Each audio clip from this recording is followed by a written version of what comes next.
Stress is necessary. So you got to be willing to go get it every day. There's a story my father told me all the time. Now, I've heard it several different ways, but I'm just telling you the way my daddy gave it to me. He said, son, he said, every morning on the plains of the eastern Serengeti Desert, there arises a gazelle that realizes that he must run faster than the fastest lion, or he will be eaten and he will die that day. On that same desert arises in the morning a lion that realizes that he must run faster than the fastest gazelle, or he will starve and he will die that day. He say, son, the moral of the story is, no matter who you is, when you wake up in the morning, you needs to be running. What he taught me was a work ethic of how to work. In order to get to where you want to go, you got to put yourself under some stress, though. See, stress is necessary. See, I'm a seed. I really am. But a seed has to be planted. A seed got to have dirt put on top of it. If you take a seed and throw it on the concrete and walk off, the sun just burn it up. But guess what?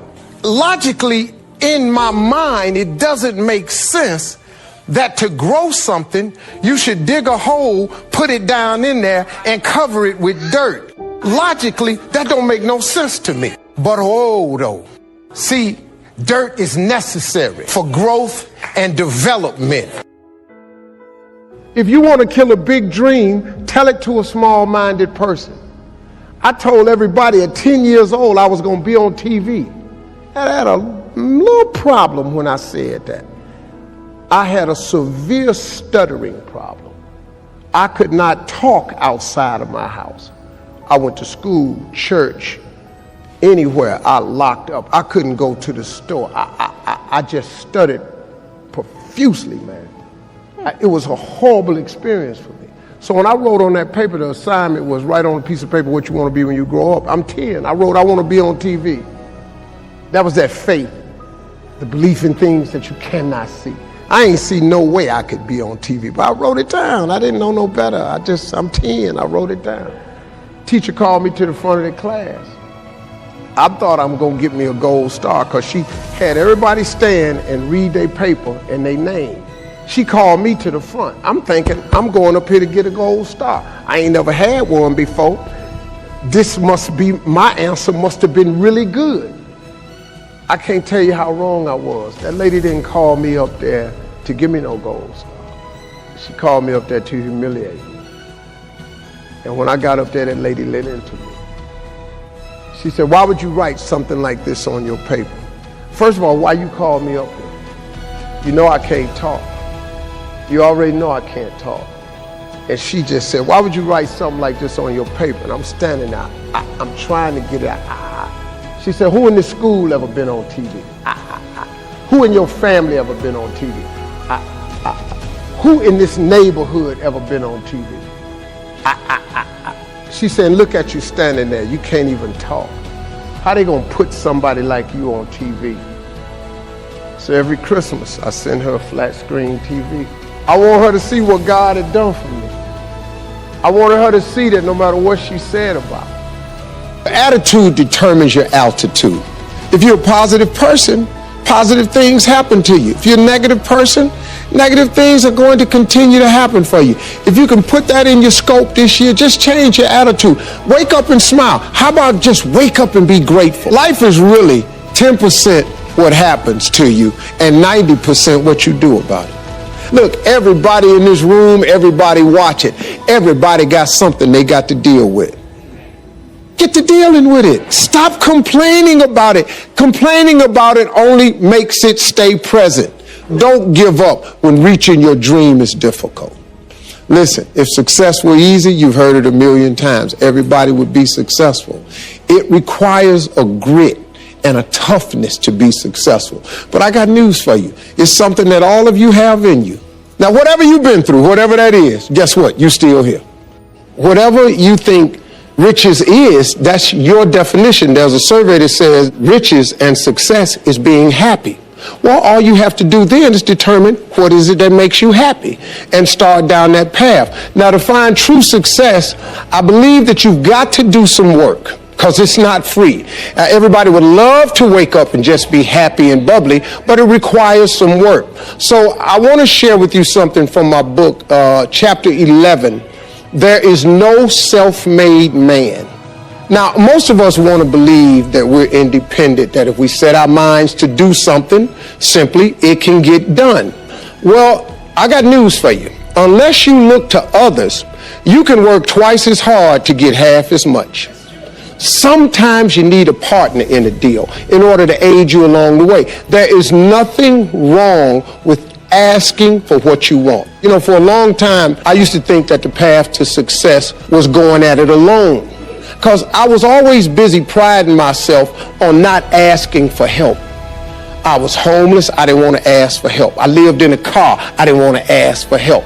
And I almost missed out. I didn't realize how many people were willing to have discussions with me about success. You know, most people that are successful, if you ask them for help, they'll give it to you. I'm talking about advice, principles, solutions, not money. Don't walk up to a wealthy person and just ask for money. You know how many times they done got that?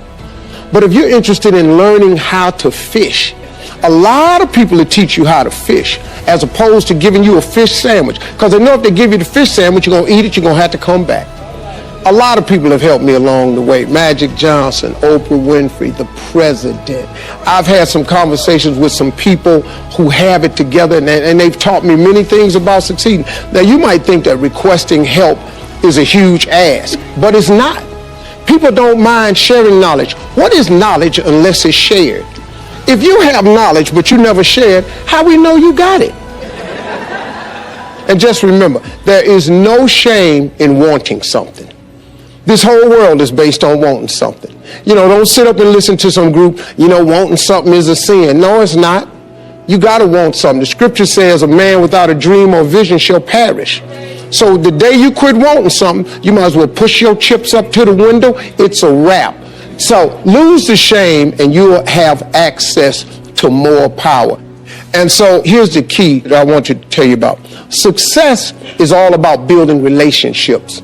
It's not what you know, it's who you know. Some people might not step up when you ask them for help. They might not. But guess what? The worst thing can happen to you. If somebody refuses you, you didn't have it anyway. Well, what are you worrying about that for? Well, they might say no, or they might turn me down. Ask people. You never know. Suppose they say yes. That could be the turning factor. But, you know, there are some principles that will increase your chances of getting a success. Know your worth. Don't let nobody else determine it. And don't assume anything. People aren't mind readers. They don't know what you think, and don't assume they know unless you ask with specifics. And then recognize that no is not a rejection. Every time you hear no, it moves you one step closer to a yes. Everybody can't say no. Now, unless you got a harebrained idea. And just remember that success is about building a world that looks the way you want it to, nobody else. Never be afraid to reinvent yourself. My career, my entire career is a study in reinvention. You know, I started out as a comedian, that was it. I never planned on hosting a radio show, hosting a game show, or hosting a daytime talk show. I never did. Writing books, none of it. Making movies, none of it. Reinvention happens when you diversify your gift. There lies your greatest secret for success. You've got to discover your gift, and when you discover it, you got to soak it. You got to wring it out, man. You got to diversify it. Most of us only have one talent. But do you know that that's all you need?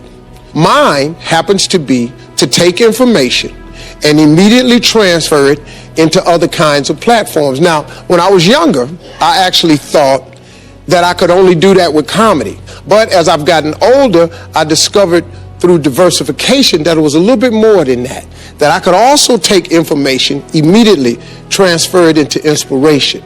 I could turn it into motivation. I can offer it as guidance. So now, sitting on a talk show, I actually have something to talk about. All the failed marriages, I got something to talk about. The being homeless, I got something to talk about. Being dead broke, I got something to talk about. Having bad credit, tax problems. I got something to talk about. Whatever hole you've been in, I done just about drug myself through it. But I came out of all of it because I was not afraid to diversify my gift. One of the other tricks for reinventing yourself is not letting your background become a limitation. If you take that background that you're from and never let it define you, but allow it to redefine you, all that stuff works for the good. Do you understand that you needed everything that's happened to you to happen to you in the exact order that it's happened in order for you to be the person that you are today?